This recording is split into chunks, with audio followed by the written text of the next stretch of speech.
السلام عليكم ورحمة الله. إن شاء الله النهاردة هعمل معاكم أفكار أو هكمل أفكار شرايط الأدوية. إحنا عملنا مع بعض حاجات والنهاردة هطلع منهم بحاجات تاني أو أفكار تانية، وده إن شاء الله هيبقى الفيديو الرابع اللي بنزله للشرايط دي أو للأفكار دي. فهدخل النهاردة معاكم حاجات أنا عملتها معاكم في آخر فيديو، زي عنقود العنب وشكل الوردة والشكل اللي هو السباعي في التوماني دوت. هعمل معاكم منهم أفكار. انا هنا معايا الاشكال بتاعتي، ركبت عنقود العنب اللي انا كنت عاملاه معاكم ولزقته زي ما احنا شفنا وعملت منه اشكال كملتها على الطوب. الافضل ان انا الزقها بالبي 7000، ده لزق قوي جدا وحلو. تمام كده. كل الافكار دي تقدروا تعملوها على توكه مشبك، توكه طوق، توكه كليبس، اي حاجه انتوا عايزينها باي شكل انتوا حابينه.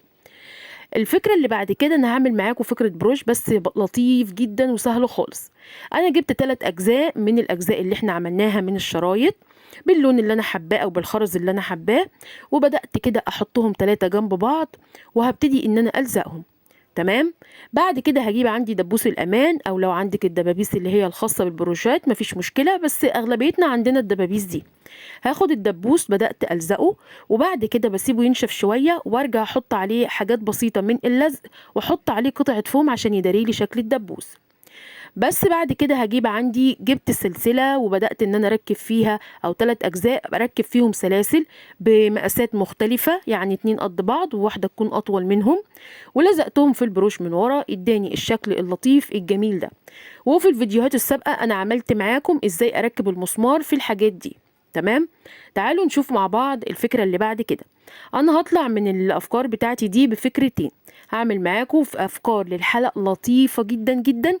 اول جزئين ده الاجزاء انا مركبة فيهم المسمار بتاع الاكسسوار، او زي ما قلت لكم اي قطعة سلك قديمة بتنيها والطرف بتاعها وبركبها فيها، وعملت فيهم ركبت فيهم الخطاف بتاع الحلق، وده الشكل اللي حضراتكم شفتوه.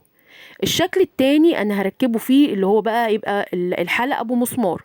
عندي ده المسمار بتاع الاكسسوارات او المسمار اللي هو بتاع الحلقان، موجود في المحلات الاكسسوار او المحلات الهاند ميد. جبت كده عندي مسمارين وهبدأ اثبتهم على الاجزاء بتاعتي، ولفيت برضو حوالينهم كده. لما حطيت عليهم اعواد الكلينر شكلها لطيف خالص، وفي اللبس تحفة ان شاء الله تعجبكم. والله الحاجة على الطبيعة اجمل بكتير من التصوير. اتمنى بجد تستغلوا الحاجات دي وتنفذوها في البيت.